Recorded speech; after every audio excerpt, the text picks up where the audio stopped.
오늘 주신 하나님 말씀 갈라디아서 2장 보겠습니다.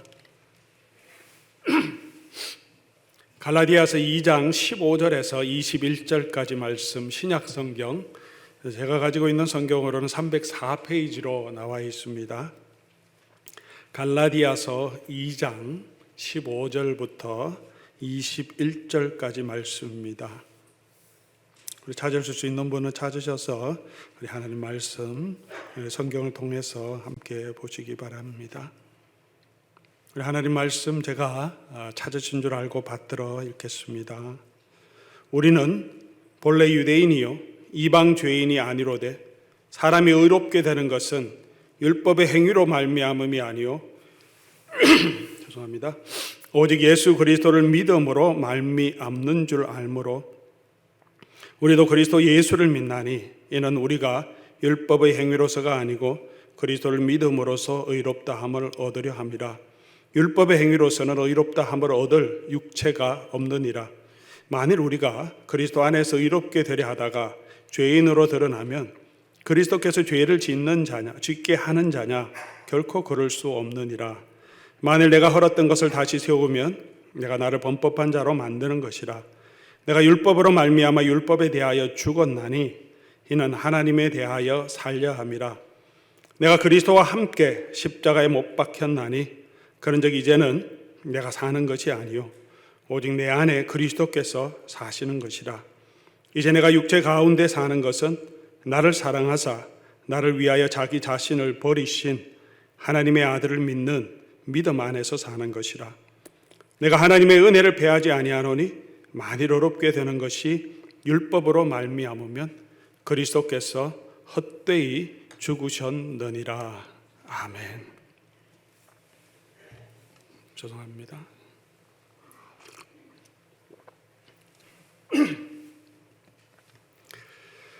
오늘 우리가 교회를 바라볼 때 또 성도들뿐만 아니라 목회자들뿐만 아니라 믿지 않는 사람들이 그리고 세상의 미디어들 또 언론 매체들이 또 교회를 바라볼 때 교회를 향하여서 여러 가지 또 비판도 하고 교회가 문제가 많다 그런 이야기들을 듣습니다.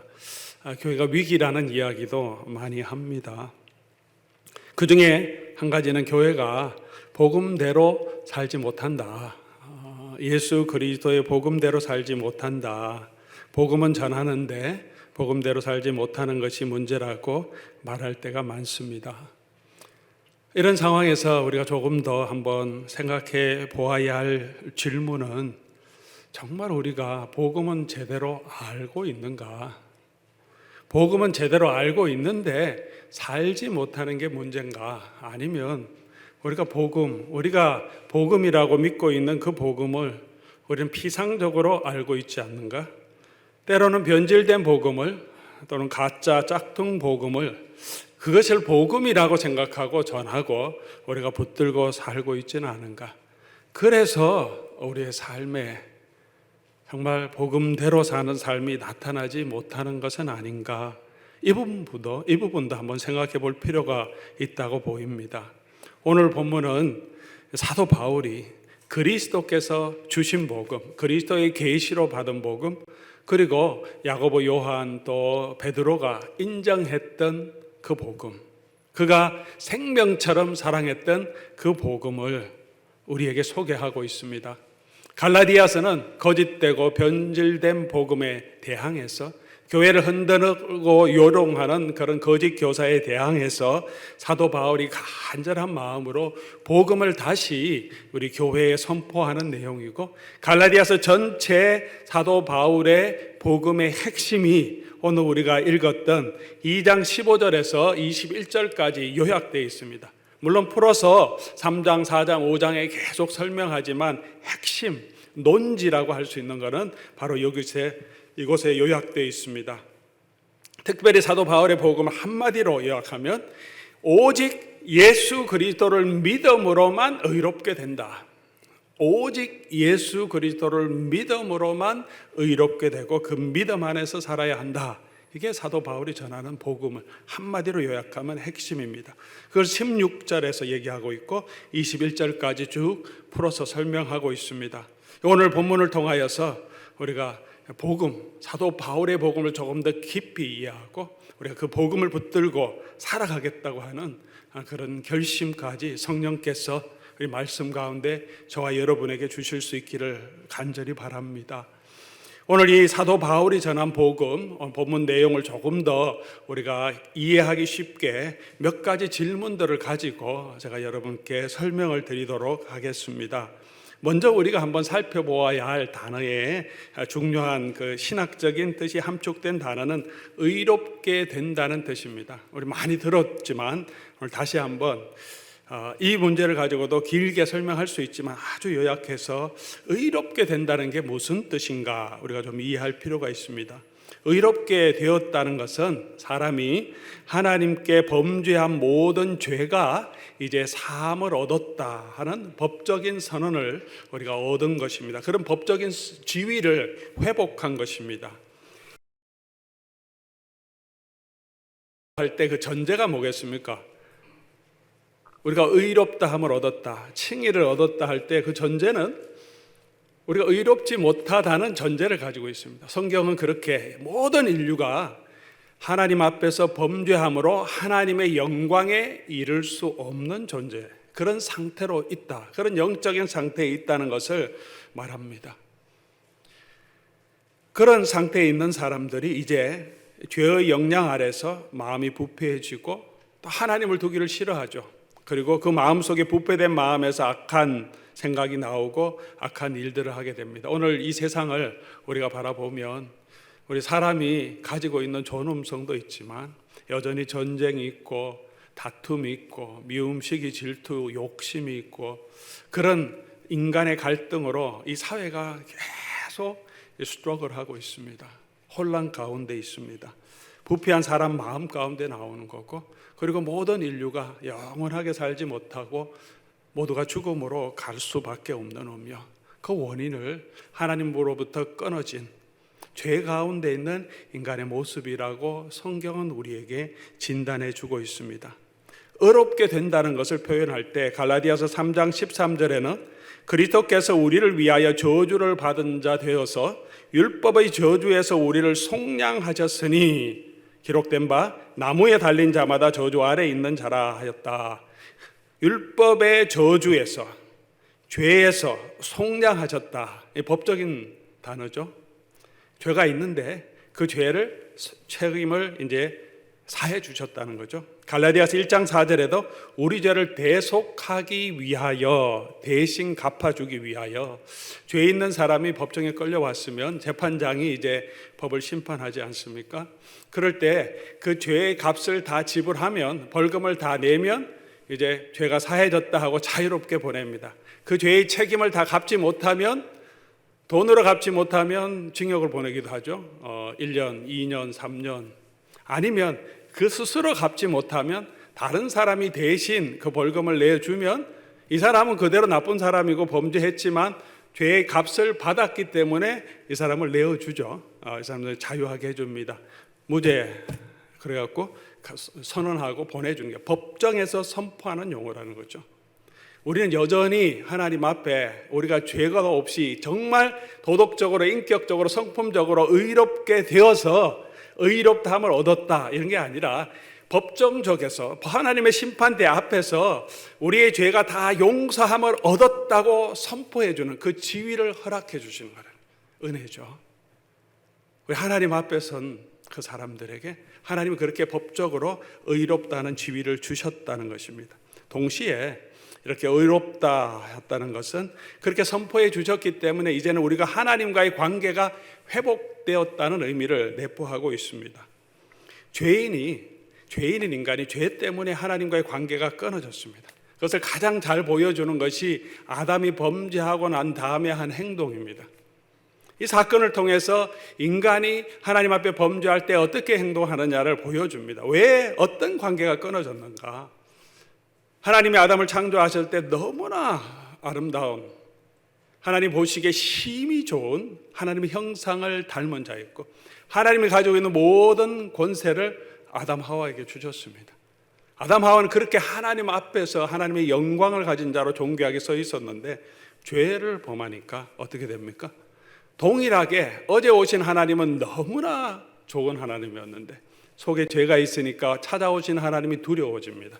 그렇지 않습니까? 우리 죄를 범하면 남편이 아내에게 잘못하면 집에 잘 안 들어가려고 하죠. 힘들어서, 보기 싫어서. 아이들이 뭐가 부모님이 잘못하면 부모님이 잘 오지 않습니다. 어디 방 안에 숨어 있고 얘 어디 갔나 한참 찾아야 됩니다. 눈치를 보면 뭔가 잘못한 게 있는 걸 압니다. 그렇죠. 죄 때문에 우리는 하나님과의 관계가 끊어져 있습니다. 피하여 숨을 수밖에 없습니다. 그런 관계가 이제 죄 사함을 얻음으로 말미암아 회복되는 거죠. 회복되어서 하나님의 자녀가 되는 것입니다. 그래서 항상 성경에서는 칭의와 양자됨, 영어로는 justification하고 adoption, 양자됨을 항상 같이 얘기합니다.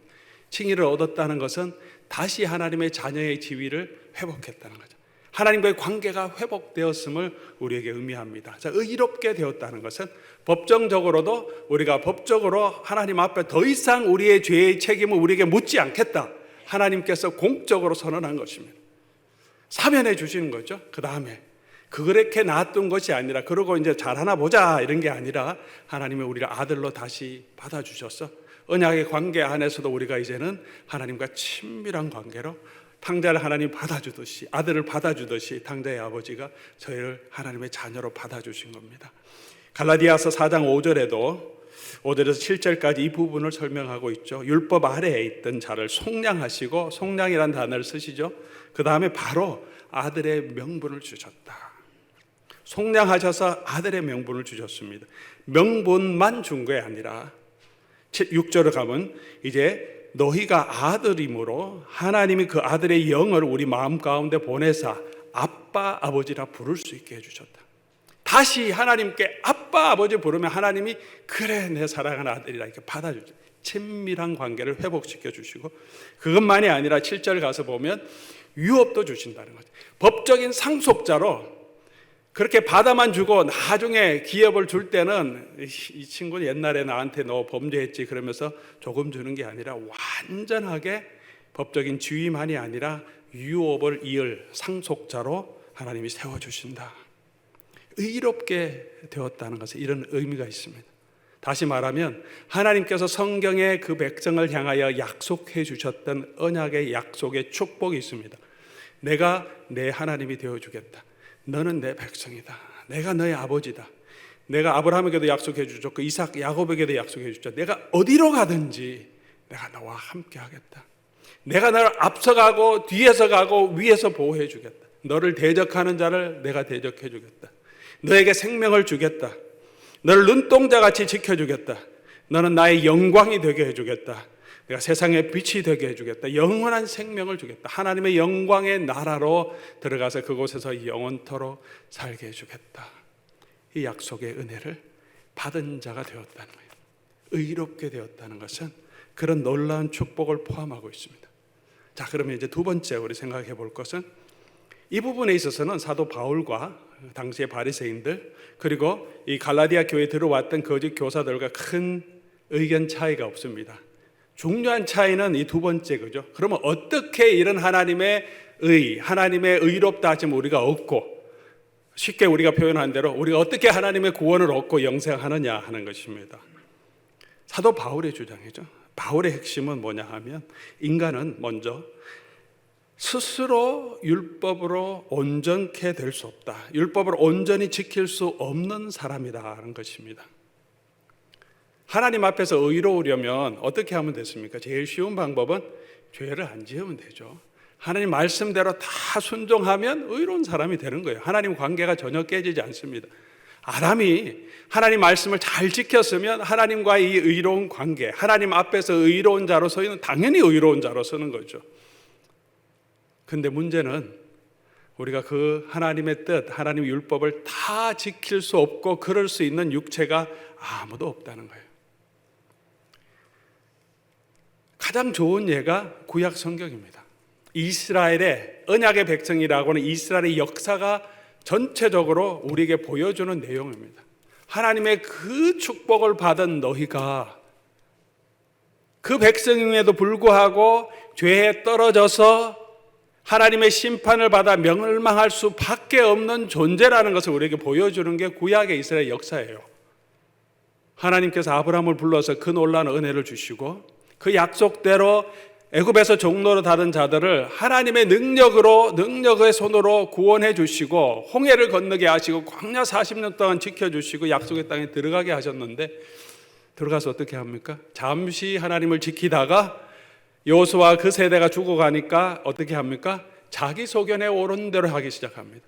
하나님이 심판하니까 아이고 하나님 못 살겠습니다 하다가 하나님이 구원자 사사를 보내주니까 다시 조금 편하니까 또 죄를 짓습니다. 또 우상을 숭배합니다. 또 사사를 보내줘요. 또 죄. 근데 좋아지는 게 아니라 점점 나빠지는 모습을 사사기를 통해서 우리에게 보여줍니다. 그래서 왕을 주세요. 사사를 안 되겠다. 왕을 주십니다. 왕 중에도 다윗 같은 신실한 왕을 보내주십니다. 근데 어떻게 합니까? 그 신실한 왕인 다윗도 하나님 앞에 온전하지 못합니다. 하나님의 은혜 아니면 설 수 없는 자임을 보여줍니다. 솔로몬 어떻습니까? 다윗과 비교하면 시작은 너무나 좋았지만 그 말년은 우상 숭배에 빠지고 맙니다. 그 이후의 역사는 말할 수 없죠. 수도 없이 하나님께서 선지자를 보내주시고 말씀으로 책망하시고 은혜로 구원해 주셨음에도 불구하고 점점 타락하고 하나님의 공의를 저버리고 결국은 하나님이 심판할 수밖에 없는 상황으로 떨어진 모습을 보여줍니다. 하나님의 선택받은 이스라엘 백성이 그럴진데 하나님을 마음에 품지도 않고 하나님을 예배하지도 않고 하나님을 섬기지도 않고 하나님의 존재를 인정하지도 않는 이방인들이야 오죽하겠습니까? 그것이 인생의 모습이라는 것입니다. 사람이 하나님 앞에서 의롭다함을 얻을 육체가 어디 있겠습니까?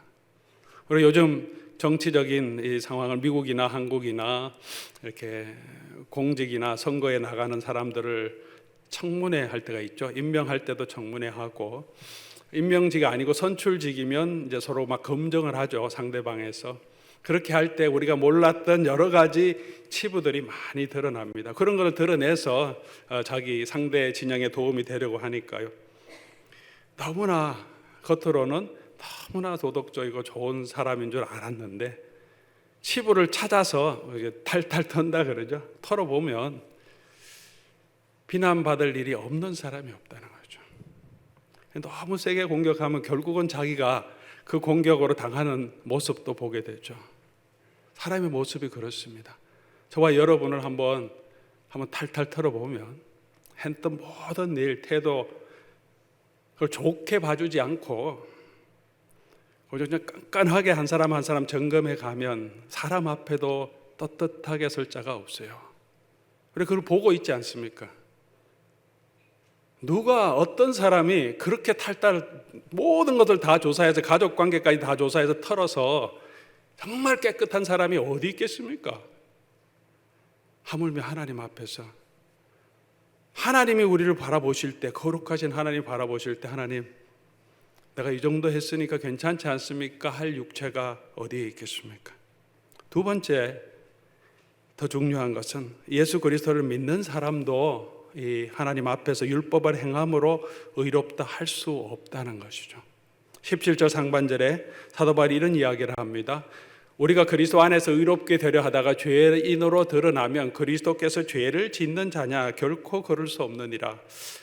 16절에서 말한 다음에 17절 이게 무슨 말인가 하는 의문이 들 수 있을 것입니다. 이것은 사도 바울이 지금 거짓 교사들의 논쟁을 반박하는 내용입니다.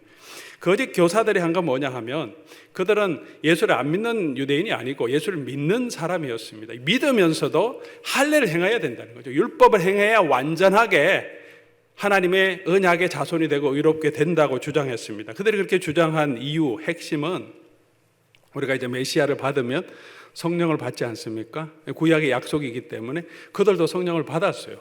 성령의 충만을 받고 보니까 어떻게 생각됩니까? 예루살렘 교회의 그 경험을 보십시오.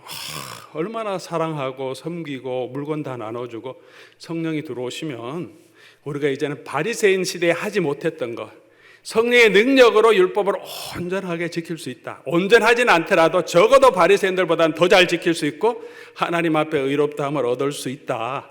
그러니까 너네 이방인들도 예수를 믿음으로 성령을 받았으면 이 할례를 받고 율법을 지키고 지켜야 한다는 거예요. 성령이 오시면 그렇게 해야 하고 한다는 것입니다. 그런데 사도 바울은 그렇지 않습니다. 왜냐하면 예수를 믿어도 육체의 연약함이 있기 때문에 죄를 짓습니다. 베드로도 그렇죠. 베드로도 죄를 지었어요. 여기도 2장에 이 본문 8호전에 얘기하죠. 가장 복음을 잘 알고 이방인에게도 복음을 전해야 되겠다고 주장했던 그 베드로도 사람들이 두려워서 복음의 진리에 어긋나게 행동할 때도 있다는 거죠. 사랑하는 성도 여러분, 저희가 예수를 믿으면, 성령을 받으면 여러분 다 죄 없이 살 수 있습니까? 죄는 조금 지어도 그래도 하나님 보시기에 그래도 저 사람은 어느 정도 의롭다 하는 정도로 설 수 있습니까? 예수를 믿고 성령을 받은 사람도 우리가 온전하게 율법을 지킬 수 있는 사람은 없습니다. 그래도 그전보다는 훨씬 내가 좀 변화되지 않았습니까? 그러니까 하나님 나에게 은혜 베풀어 주시고 하나님 내 이 열정, 내 헌신을 보시고 나에게 축복해 주십시오. 이런 태도를 가질 때는 없습니까? 만약 그렇게 하나님이 우리를 판단하신다면, 우리가 요구하는 대로 만약 그렇게 하나님 내가 이 정도 하지 않습니까? 그럼 하나님이 뭐라고 하시겠습니까? 그래? 네가 그 정도 하냐? 그럼 네가 못하는 거 한번 비교해보자. 율법으로 너를 한번 판단해보자. 네가 이 정도 하지만 네가 못하는 게 얼마나 많은지 한번 얘기해 볼래? 하나님이 그렇게 율법으로 우리를 판단하시면 하나님 앞에 의롭다함을 얻을 자가 없어요. 그리스도를 믿어도 성령의 은혜를 얻어도 우리가 여전히 이 육체를 입고 있는 동안에는 죄를 짓는데 죄에 빠질 수밖에 없는데 그리스도 안에서 그리스도의 능력으로 율법으로 온전해지겠다고 생각하면 결국은 그리스도를 죄 짓는 자로 만들게 된다는 거예요. 그리스도의 능력이 있는데 왜 너네가 아직도 죄에 빠지가 있느냐? 성령의 능력이 없는 자로 만들 수밖에 없다는 데 그게 하나님 우리를 구원해 주신 구원의 능력도 성령의 능력도 아니라는 겁니다. 예수를 믿는 자라도 우리가 하나님 앞에 설 때는 오직 예수 그리스도를 믿는 믿음밖에 없다는 것입니다. 율법을 왜 주셨느냐? 율법을 주신 이유는 율법은 여전히 우리로 하여금 삶의 가이드라인으로 주셨습니다. 그러나 그 율법을 지켜서 생명을 얻게 하려고 준 것이 아니다. 3장 21절이죠. 만일 능히 살게 하는 율법을 주셨더라면 의가 반드시 율법으로 말미암아 쓰리라. 능히 살게 하는 율법을 주시지 않았다. 율법이 잘못된 게 아니라 문제는 사람이라는 거죠. 사람의 능력으로 사람의 이 선행으로 율법을 지킴으로 구원을 얻을 수 없는 그런 우리 능력의 문제인 거죠. 그래서 율법을 주신 이유가 뭐냐? 사람이 다 지킬 수도 없는데 그렇게 주신 이유는 우리가 하나님 앞에 무엇이 거룩인지를 알게 하시고 우리의 힘으로는 그 거룩을 온전히 이루지 못하고 그 의를 온전히 이루지 못하여서 하나님 앞에 낙심하게 될 때 예수 그리스도께로 우리가 나아갔어요. 그리스도의 은혜만으로 구원 얻을 수 있음을 우리에게 보여주시기 하기 위해서 하나님이 율법을 우리에게 주셨다는 것이죠.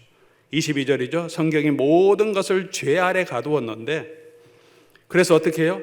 그래서 구원 얻을 길은 누군가 우리를 위해서 죄 사해 주시고 대속의 제물로 드려주시고 은혜를 주신 그 은혜가 있어야 하는 자임을 깨닫게 해주시고 그래서 우리로 하여금 그리스도로 가게 하시기 위해서 율법을 주셨다 그렇게 말합니다. 그래서 네 번째, 그러므로 오직 믿음으로만 우리가 구원을 얻을 수 있고 의롭다함을 얻을 수 있다는 것입니다. 이게 사도 바울의 믿음의 복음의 핵심이죠. 믿음은 우리가 그리스도와 연합되는 것을 의미합니다. 마치 그리스도로 옷 입은 것을 의미합니다.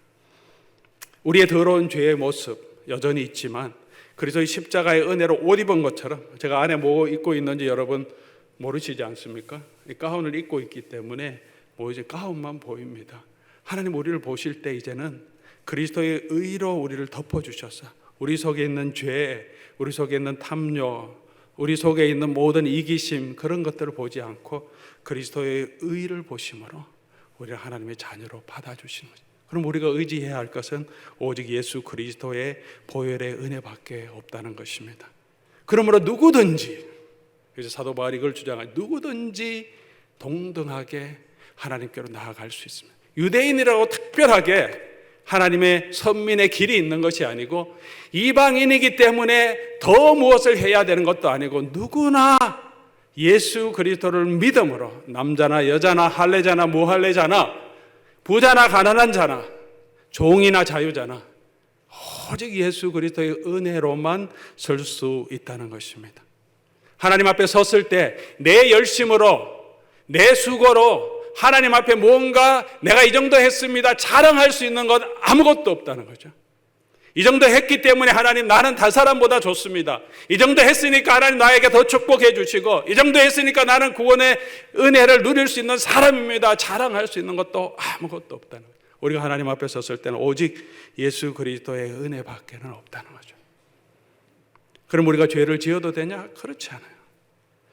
피 흘리기까지 죄와 싸워야 하지만, 우리가 죄와 싸운 그 노력으로 하나님 앞에 서서 의롭다함을 얻을 수 있는 근거는 되지 못한다. 그거 가지고 대밀면 우리는 죄인으로 드러날 수밖에 없습니다. 그리스도의 은혜로 우리가 죄를 향하여 싸우고 의를 얻기 위해서, 성화되기 위해서 노력해야 하지만, 그렇게 하시는 분도 우리에게 능력 주셔서 감당하게 하신 예수님이고, 마지막 하나님 심판대 앞에 섰어도 우리는 예수 그리스도의 은혜로만 구원 얻을 수밖에 없는 자인 거죠.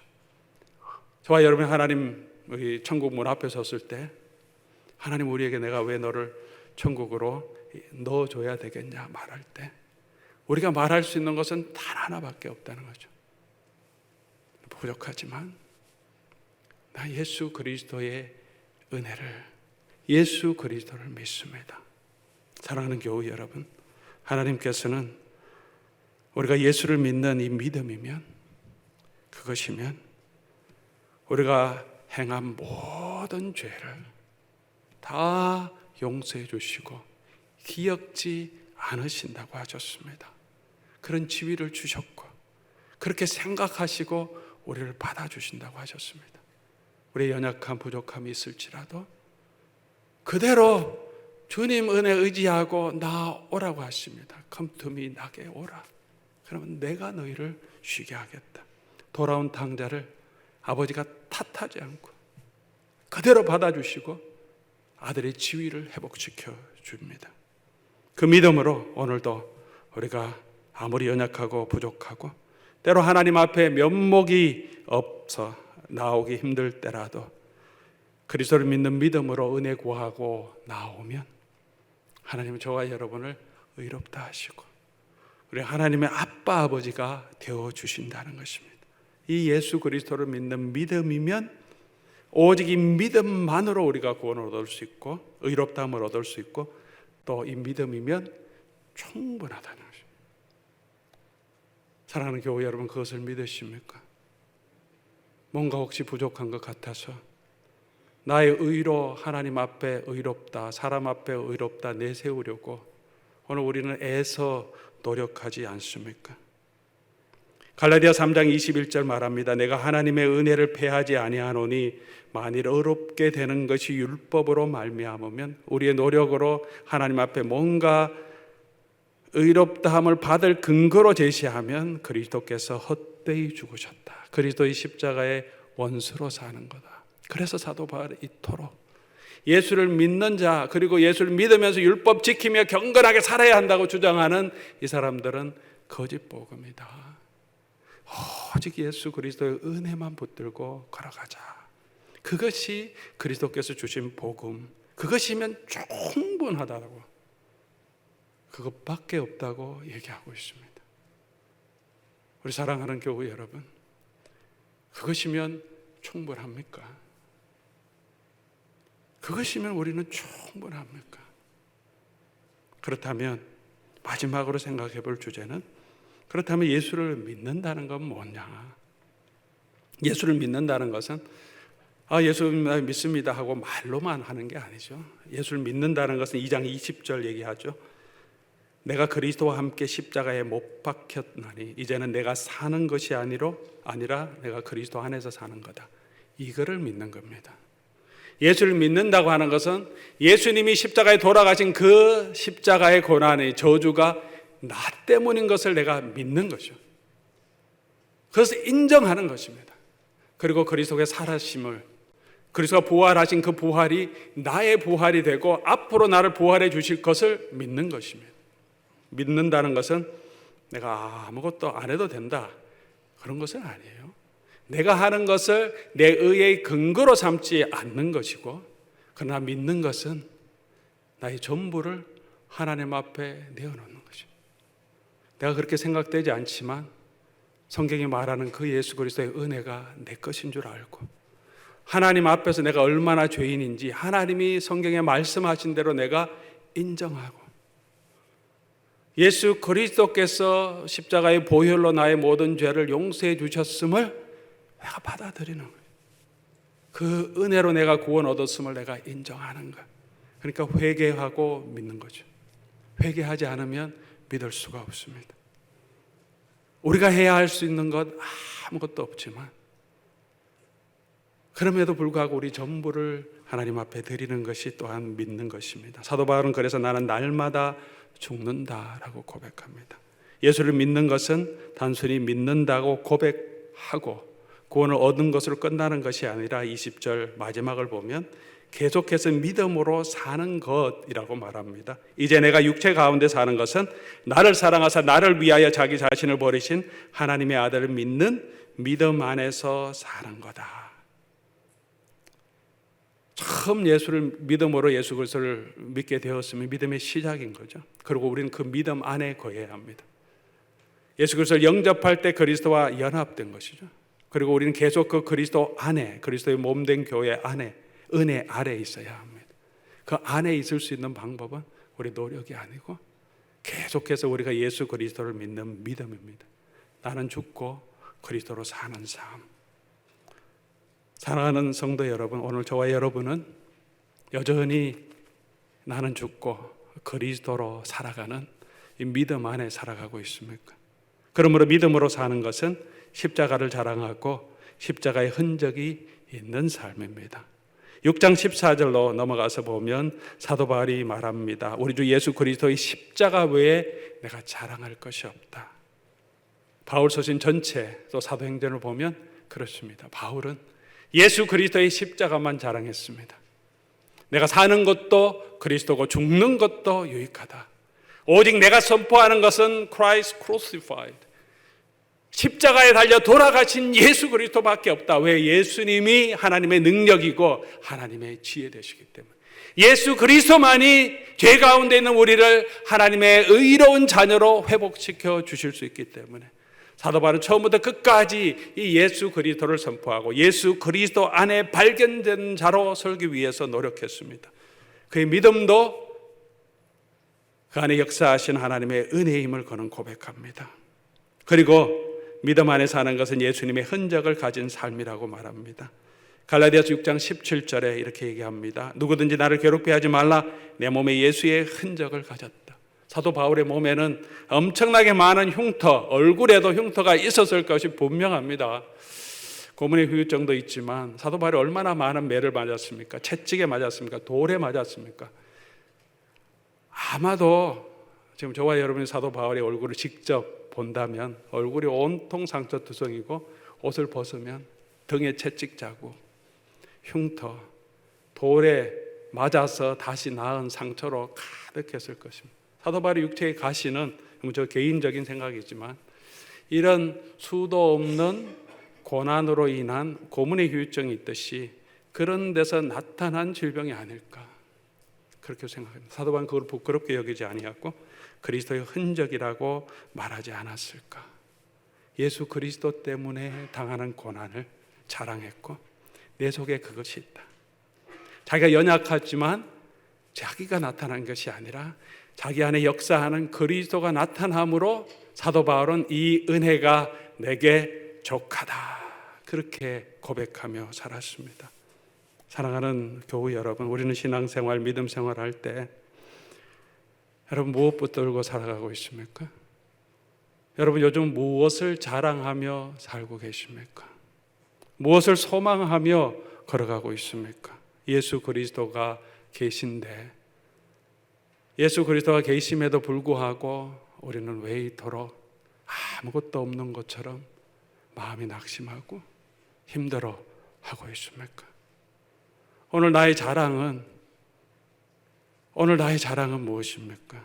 오늘 우리에게는 예수님의 흔적이 있습니까? 제 삶을 볼 때도 이 말씀을 통해서 비춰볼 때, 바울의 삶을 통해서 볼 때 참 부끄러운 게 많이 있습니다. 예수 그리스도의 십자가만 자랑하는 것보다 내가 가지고 있는 내가 한 일들을 자랑할 때가 얼마나 많은지 모릅니다. 그것을 인정해 주지 않으면 괜히 마음도 상하고 섭섭하고 원망스러울 때도 있다는 거죠. 사람들이 저를 볼 때, 여러분이 저를 볼 때, 박 목사 참 성품 참 좋게 생겼다, 좋은 것 같다. 저의 성품을 보고 칭찬하는 게 아니라 제 속에 역사하는, 제 성격이 좀 부족함에도 불구하고 제 속에서 역사하고 계신 예수 그리스도의 모습이 보이기 때문에, 그래도 예수님이 당신 안에 거하는 것 같습니다. 그렇게 그리스도의 흔적을 가지고 사는가? 아니면 제 모습대로 그거 가지고 살아가는가? 나는 정말 복음을 붙들고 있는가? 그 복음에 붙들린 자로 살아가고 있는가? 내가 정말 복음을 알고 있는가? 아니면 알고 있다고 생각하며 나의 생각, 나의 자랑, 나의 경험, 내 생각대로 살아가는데 하나님이 나를 도와주시면 좋겠다고 생각하며 살아가고 있지는 않은가? 사랑하는 성도 여러분, 복음의 말씀에, 은혜의 말씀에 비춰보면 부족한 것밖에 없습니다. 그래서 우리는 다시 예수 그리스도를 믿는 믿음을 의지할 수밖에 없고 그 예수 그리스도의 은혜로 나아갈 수밖에 없습니다. 그렇게 예수 그리스도를 믿는 믿음으로 살아가는 것, 오직 예수 그리스도의 은혜의 충분한, 그것으로 충분한 삶, 그것이 바울이 전한 복음, 예수님이 이루신 복음, 우리가 붙들어야 할 복음, 우리가 살아내어야 하는 복음인 줄 믿습니다. 복음이 흔들리는 시대에 우리가 다시 복음 위에 굳건하게 서서 이 복음 붙들고 이 은혜 안에 설 수 있기를 바랍니다. 우리가 성찬으로 나아가면서 다시 한번 성찬에 참여함을 통해서 나는 죽고 그리스도와 함께 사는 그 하나님의 은혜를 경험할 수 있기를 바랍니다. 우리 나아가기 전에 한번 찬송하고 기도하고 우리 마음을 준비하고 나아가면 좋겠습니다. 오직 주의 은혜로 지금 내가 서 있네. 우리 다시 한번 우리 삶을 돌아보고 그리스도만 자랑하고 그리스도의 흔적이 내 속에 없었음을 고백하며 다시 은혜로 나아갑니다. 주의 은혜로 나를 채워주시옵소서. 성찬에 참여함을 통해서 하나님이 성령의 은혜를 다시 부어주시옵소서 하는 마음으로 이제 함께 찬양하고 기도하고 성찬에 참여하겠습니다.